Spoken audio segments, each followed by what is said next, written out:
Oke, puji Tuhan. Pesan Tuhan minggu ini yaitu berjalan dalam kemenangan sejak sekarang. Berjalan dalam kemenangan kapan? Sejak sekarang, ya kan? Bukan besok, tapi sejak sekarang. Nah, terambil di dalam Mazmur 44 ayat 7 sampai yang ke-8. Mazmur 44 ayat yang ke-7 sampai yang ke-8, demikian firman Tuhan. Sebab bukan kepada panahku aku percaya, dan pedangku pun tidak memberi aku kemenangan. Ayat yang ke-8, tetapi engkaulah yang memberi kami kemenangan terhadap para lawan kami, dan orang-orang yang membenci kami kau beri malu. Berjalan dalam kemenangan sejak sekarang. Nah, ketika saya renungkan ini, Tuhan sebenarnya gini, Tuhan mau kasih mentalitas kita sebagai mentalitas pemenang, bukan mentalitas yang kalah. Tuhan sedang tanamkan itu dalam setiap kita, anak-anak Tuhan, bahwa kita adalah mentalitas pemenang, bukan mentalitas yang kalah. Nah, yang menjadi inti pesan Tuhan minggu ini adalah tidak pahamnya orang percaya akan makna kemenangan yang dimaksud Tuhan. Seringkali mengakibatkan terjadinya kesalahpahaman sama Tuhan di dalam menjalin hubungan dengan Tuhan. Ada kesalahpahaman terjadi. Padahal Tuhan punya skenario yang besar atas hidup saya, hidup kita semua orang percaya, dan Tuhan sedang membawa kita ke sana. Ini kan pesan Tuhan yang luar biasa. Tuhan mempunyai skenario yang besar. Dan Tuhan sedang bawa kita ke sana. Wah, ini keren banget Bapak Ibu. Tuhan sedang bawa kita ke sana loh. Nah, pada dasarnya gini kan. Tuhan rindu membawa umat kesayangannya. Tuhan rindu membawa umat pilihannya itu kepada kemenangan demi kemenangan. Dan Tuhan ingin gini, orang-orang percaya itu tampil di atas rata-rata orang dunia. Sehingga orang dunia gini melihat, wow, ini ada apa dengan pribadi ini? Ada pribadi yang berbeda dengan yang lain. Ada sesuatu yang berbeda dengan yang lain. Sehingga orang dunia gini, wow, ini siapa ini? Ada siapa di balik ini? Sehingga orang dunia bertanya-tanya. Cuman gini kan, karena keterbatasan manusia. Manusia kan terbatas. Manusia gak mampu menyelami apa yang Tuhan mau. Manusia gak mampu apa yang menyelami yang menjadi rencana Tuhan dalam setiap kita. Kita terbatas Bapak Ibu. Tetapi pesan Tuhan minggu ini dikatakan padahal Tuhan punya skenario yang besar. Dan atas hidup orang percaya dan Tuhan sedang membawa kita ke sana. Nah, seringkali gini, orang percaya sudah terbatas, sombong lagi. Merasa diri kuat, merasa diri mampu, merasa diri pintar, merasa diri segalanya, sehingga dia tidak bergantung sepenuhnya kepada Tuhan. Dia bergantung pada kekuatannya sendiri, dia bergantung kepada kepintarannya sendiri, dia bergantung kepada hal-hal yang duniawi. Dia lupa, ternyata ada Tuhan yang dahsyat. Ternyata Tuhan yang punya rencana yang luar biasa atas kehidupan orang percaya. Kan Pak Isa kemarin katakan, selama kita masih ada yang diandalkan, ya dia akan andalkan terus gitu kan. Selama masih ada yang diandalkan, dia akan andalkan terus. Makanya penting gini kan, pesan Tuhan kemarin kita harus bersandar kepada siapa? Kepada kekuatan Tuhan. Kita harus bersandar penuh kepada kekuatan Tuhan. Nah, kalau kita lihat di dalam 2 Korintus 2 ayat yang ke-14. 2 Korintus 2 ayat yang ke-14 di sana dikatakan apa? Tetapi syukur bagi Allah yang dalam Kristus selalu membawa kami di jalan kemenangannya. Dengan perantaraan kami yang menyebarkan keharuman pengenalan akan Dia di mana-mana. Arti kata yang dalam Bapak Ibu. Arti kata yang dalam bahasa aslinya adalah N. N itu artinya apa? Artinya di tengah-tengah. N itu artinya tergantung. N itu artinya diselubungi. Nah, berarti gini, kita sebagai orang percaya, kita nggak bisa lepas dari yang namanya Kristus. Kita nggak bisa lepas dari apa yang namanya Yesus. Kita harus berada di dalam Kristus. Kita harus terselubung, kita harus percaya bahwa kita harus bergantung penuh pada kuasa Tuhan. Nah itu, N, di tengah-tengah tergantung, terselubungi. Nah, prinsipnya gini kan, orang yang mengalami kemenangan adalah orang-orang yang senantiasa ada di dalam Kristus. Nah, itu. Kalau kita mau menang, hidup kita selalu menang, kita harus ada di dalam Kristus, Bapak Ibu. Kita nggak bisa ada di luar Kristus. Dunia bisa memberikan kemenangan, tetapi itu sementara, Bapak Ibu. Nah, kesalahpahaman terjadi ketika apa?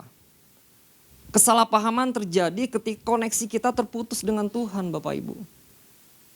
Kesalahpahaman kita terjadi antara kita dengan Tuhan ketika kita hidup menggunakan pola pikir manusia. Ya kan? Pola pikir manusia yang terbatas.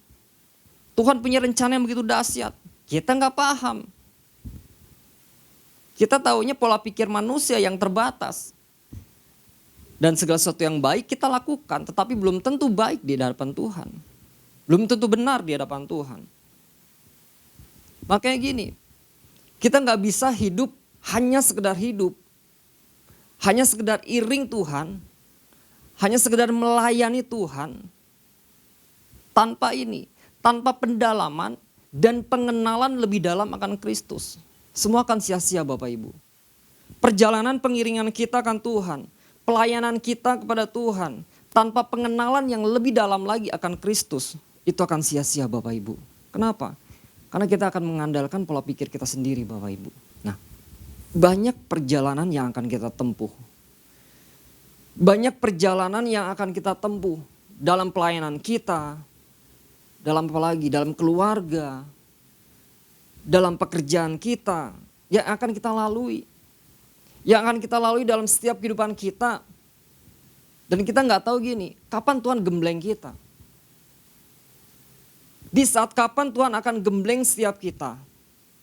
Kita nggak tahu kapan waktunya. Kapan Tuhan akan mendisiplinkan setiap kehidupan kita, kita nggak tahu. Tetapi yang tahu, yang pasti gini, Tuhan mau bawa setiap kita, bila Tuhan ada sesuatu yang Tuhan izinkan dalam setiap kita, gini, Tuhan mau kita tampil menjadi orang-orang yang lebih dari pemenang, Bapak Ibu. Kapan itu? Sekarang. Tuhan mau bawa setiap kita. Nah, tanpa kita sadari ketika kita terus berjalan dalam kebenaran. Ketika kita mempertahankan kebenaran. Ketika kita hidup dalam kebenaran. Ketika kita hidup dalam ketaatan akan firman Tuhan. Walaupun itu berat, Bapak Ibu. Walaupun kita berjalan dalam kebenaran. Ada sesuatu yang harus kita bayar. Ada sesuatu yang harus kita tempuh. Walaupun dengan tetesan air mata kadang-kadang. Karena ada istilah gini kan, kadang berdarah-darah istilahnya gitu. Ketika kita menghidupi kebenaran firman Tuhan. Tapi gini, sebenarnya kita sedang berjalan dalam kemenangan, Bapak Ibu. Pak sempat sampaikan kemarin kan, jaga sikap. Ketika kita melalui suatu proses dalam kehidupan kita harus jaga sikap. Yaitu apa? Jaga, hidup dalam kebenaran firman Tuhan. Hidup dalam ketaatan, ketekunan. Ada sesuatu yang harus kita lakukan. Ada sesuatu yang harus kita bayar dalam kehidupan kita untuk kita mencapai sebuah kemenangan. Jaga sikap. Ya kan, kita nggak tahu kapan Tuhan disiplin kita loh. Kapan Tuhan gembleng kita. Tetapi di saat kita alami proses, jaga setiap kita. Jaga sikap. Nah, makanya gini, kita perlu pemahaman lebih dalam lagi. Pemahaman lebih dalam lagi akan Tuhan. Kemarin kan Pak Ishak sampaikan gini, jangan kita salah paham dengan Tuhan. Bahwa Tuhan itu jahat, bahwa Tuhan itu enggak adil, bahwa Tuhan itu meninggalkan saya. Nah, kalau kita lihat di dalam Roma Bapak Ibu, Roma 8 ayat yang ke-28, Roma 8 ayat yang ke-28 di sana dikatakan apa? Kita tahu sekarang bahwa Allah turut bekerja dalam segala sesuatu untuk mendatangkan kebaikan. Nah, sampai di sana ya. Allah turut bekerja dalam segala sesuatu. Nah, segala sesuatu itu dalam bahasa aslinya apa? Pas. Pas itu apa artinya? Artinya segala perkara. Pas itu apa artinya? Segala keadaan. Artinya, di dalam segala keadaan apapun yang Tuhan izinkan terjadi dalam kehidupan kita, bahwa itu semuanya untuk mendatangkan kebaikan bagi setiap kita. Ada kebaikan-kebaikan Tuhan yang Tuhan berikan dalam setiap kita. Cuman pertanyaannya gini, bagaimana supaya saya tahu bahwa ini Tuhan izinkan terjadi dalam hidup saya? Iya kan? Gimana supaya saya tahu, oh ini Tuhan izinkan terjadi dalam hidup saya. Nah, Roma 12 ayat yang kedua. Roma 12 ayat yang kedua dikatakan apa? Janganlah kamu menjadi serupa dengan dunia ini, tetapi berubahlah oleh pembaharuan budimu, sehingga kamu dapat membedakan manakah kehendak Allah, apa yang baik, yang berkenan kepada Allah, dan yang sempurna. Nah, ini kan kuncinya. Janganlah kamu menjadi serupa dengan dunia ini, tetapi berubahlah oleh pembaharuan budimu. Nah, kalau konsep pemikiran kita masih menggunakan prinsip dunia tentang arti kemenangan, kita akan salah paham terus sama Tuhan. Iya kan? Kita akan salah paham terus dengan Tuhan. Karena pencapaian kemenangan manusia itu berbeda jauh dengan pencapaian kemenangan apa yang Tuhan mau dalam hidup setiap kita. Itu sangat berbeda jauh Bapak Ibu. Kita akan masuk poin Bapak Ibu. Beberapa prinsip kemenangan yang berkaitan dengan pesan Tuhan ini agar setiap orang percaya berjalan dari kemenangan kepada kemenangan yang sesungguhnya mulai dari sejak sekarang adalah yang pertama, Mazmur 44 ayat yang keempat. Mazmur 44 ayat yang keempat, demikian firman Tuhan. Engkaulah Rajaku dan Allahku yang memerintahkan kemenangan bagi Yakub. Nah yang pertama adalah pahami otoritas tertinggi dalam hidup kita. Pahami otoritas tertinggi dalam hidup kita. Engkaulah Rajaku. Engkaulah Rajaku. Saya akan bagi dua. Yang A. Otoritas berbicara tentang pribadi Allah itu sendiri. Otoritas berbicara tentang pribadi Allah itu sendiri. Engkaulah Rajaku. Nah, kata Rajaku dalam bahasa aslinya adalah mehlek. Artinya apa? Pemerintah.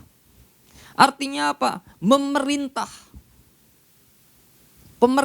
Memerintah. Nah, sebagai orang percaya yang memberikan kemenangan dalam setiap kita, dalam kehidupan setiap kita adalah siapa? Yesus Kristus, iya kan?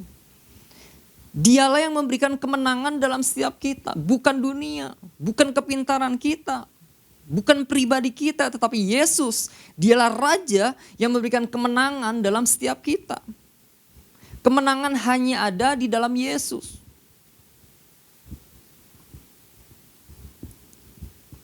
Nah, ketika orang-orang percaya Bapak Ibu, orang-orang percaya yang hidup di dalam Kristus, orang-orang percaya yang hidup di dalam otoritas Tuhan, berarti gini, dialah adalah satu-satunya prioritas utama dalam hidup kita. Ketika orang percaya hidup dalam otoritas Tuhan, dia akan paham bahwa satu-satunya prioritas utama adalah Tuhan. Enggak ada lagi. Yesus sebagai prioritas utama. Dia sebagai pencipta segala sesuatu. Tuhan mempunyai otoritas, ya kan? Atas hidup kita, atas segalanya, atas segala ciptaannya. Nah, artinya Tuhan mempunyai kemutlakan Bapak Ibu. Tuhan mempunyai kemutlakan otoritas dan hak pencipta yang berdaulat. Nah, artinya Allah mempunyai hak dong. Allah mempunyai hak atas hidup kita. Kedaulatan dan kuasa tertinggi untuk apa? Untuk menuntut kepatuhan. Untuk menuntut ketaatan. Dari apa? Dari ciptaannya. Nah, siapa? Kita. Orang-orang percaya. Tuhan menuntut kepatuhan, ketekunan kepada ciptaannya. Karena apa? Tuhan punya rencana atas hidup kita. Makanya lu patuh, makanya lu taat. Karena Tuhan punya rencana, saya punya rencana yang besar untuk hidupmu. Itu kan luar biasa banget gitu. Nah, kan ada lagu gini kan. Lagu lama ya, suka-sukamu Tuhan, suka-sukamu Tuhan. Iya kan? Kan bahasa kasarnya gini, terserah lu aja deh. Tuhan mau buat apa dalam hidup saya. Ya kan? Tapi gini, ketika kita pahami ini semua Bapak Ibu. Ketika sama-sama kita pahami bahwa apapun yang Tuhan buat, apapun yang Tuhan kerjakan, Tuhan itu mengasihi kita. Amin. Tuhan itu menyayangi kita. Tuhan itu peduli atas setiap hidup kita, anak-anaknya. Dan yang pasti gini, Tuhan mau bawa kita kepada kemenangan dari sekarang, sejak sekarang. Karena dialah Raja Bapak Ibu. Dialah Raja di atas segala raja, dia punya hak atas hidup kita untuk kebaikan kita, untuk apa? Untuk kepada tujuan Tuhan. Itu yang A. Otoritas bicara tentang pribadi Allah itu sendiri. Lalu yang B. Otoritas bicara tentang firman Tuhan. Otoritas bicara tentang firman Tuhan. Yohanes 1 ayat yang 1. Pada mulanya adalah firman. Firman itu bersama-sama dengan Allah. Dan firman itu adalah Allah. Nah, kesalahpahaman seseorang akan Tuhan. Kenapa? Karena kurang pahamnya pengetahuan akan firman Tuhan. Kesalahpahaman akan Tuhan karena apa? Karena ketidaktaatan seseorang akan firman Tuhan. Makanya sering kali gini salah paham. Salah paham terus sama Tuhan, sepertinya Tuhan itu gak baik dalam hidup saya. Sebenarnya Tuhan itu memberikan kekalahan terus dalam hidup saya. Sedangkan Tuhan katakan, engkau sudah menang. Kau sudah melalui tahap ini, engkau menang. Kau masuk tahap berikutnya. Tapi kita karena saya kalah Tuhan. Nah, pentingnya gini Bapak Ibu, kita sama belajar ya. Pentingnya kita harus tunduk. Kita harus tunduk dan taat akan kebenaran firman Tuhan. Nah, apapun yang sedang kita hadapi, proses apapun yang sedang kita alami mungkin hari-hari ini, sadari gini, kita sedang berjalan dalam kemenangan loh. Kita sedang berjalan dalam kemenangan. Cuman kuncinya satu gini, jangan menyimpang. Ketika proses itu terjadi, jaga sikap. Jangan menyimpang. Yosua 1 ayat 7 di sana dikatakan apa? Hanya kuatkanlah dan teguhkanlah hatimu dengan sungguh-sungguh. Bertindaklah hati-hati. Nah, bertindaklah hati-hati. Kita harus hati-hati dalam bertindak. Dalam mengambil keputusan. Dalam proses hidup yang kita alami, kita jalani, kita harus berhati-hati. Dikatakan dengan seluruh hukum yang telah diperintahkan kepadamu oleh hambaku Musa, jangan menyimpang ke kanan atau ke kiri supaya engkau beruntung kemanapun engkau pergi. Nah, tunduk pada otoritas bukan berarti kita harus menaati hal yang salah. Kita perlu menaati hal yang benar.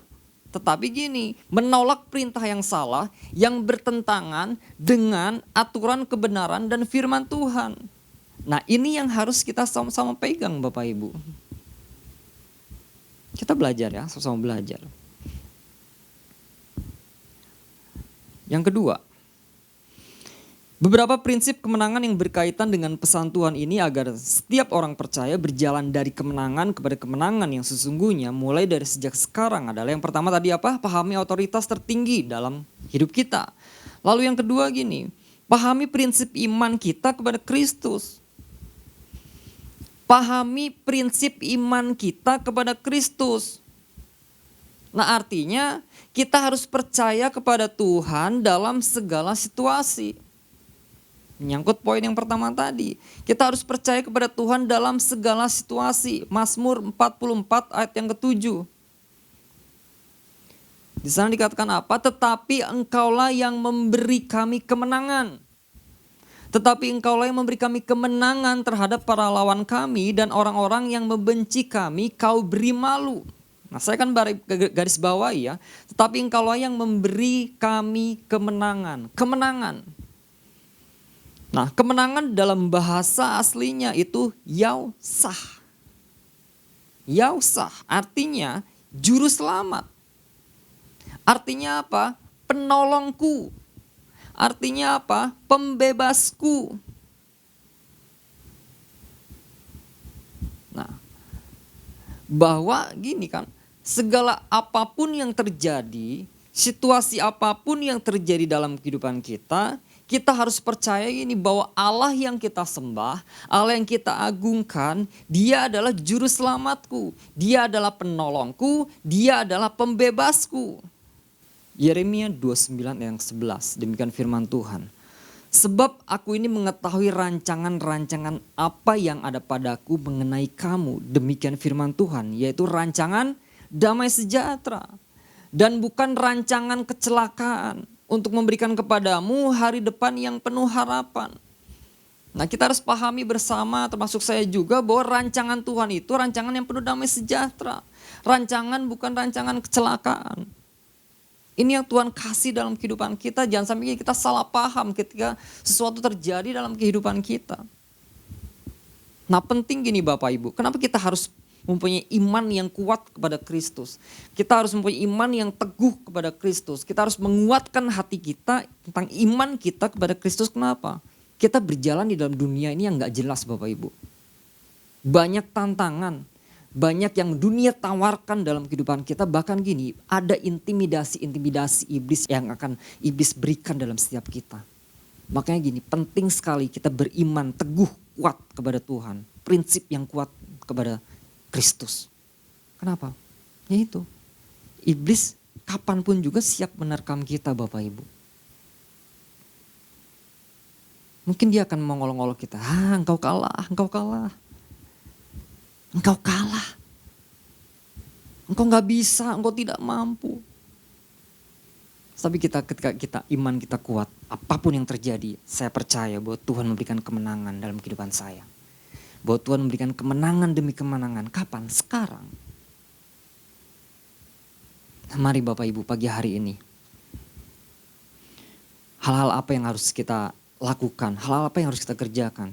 Berjalan dalam kemenangan sejak sekarang. Prinsip apa yang harus kita lakukan? Yang pertama gini, pahami prinsip otoritas tertinggi dalam hidup kita. Yaitu yang pertama apa? Bicara tentang pribadi Allah itu sendiri. Lalu bicara tentang apa? Firman Tuhan. Lalu yang kedua, kita harus pahami prinsip iman kita kepada Kristus. Dan kita percaya Bapak Ibu, ketika kita lakukan ini, sama-sama kita belajar. Kita percaya langkah demi langkah, proses apapun yang kita hadapi, jaga sikap. Dan kita percaya Bapak Ibu, Tuhan akan memberikan kemenangan demi kemenangan. Kapan? Sekarang. Ada kemenangan, ada tujuan Tuhan, ada rencana Tuhan yang begitu besar atas hidup kita. Untuk apa? Untuk tujuan Tuhan. Rencana Tuhan terjadi dalam setiap kita. Tuhan Yesus memberkati.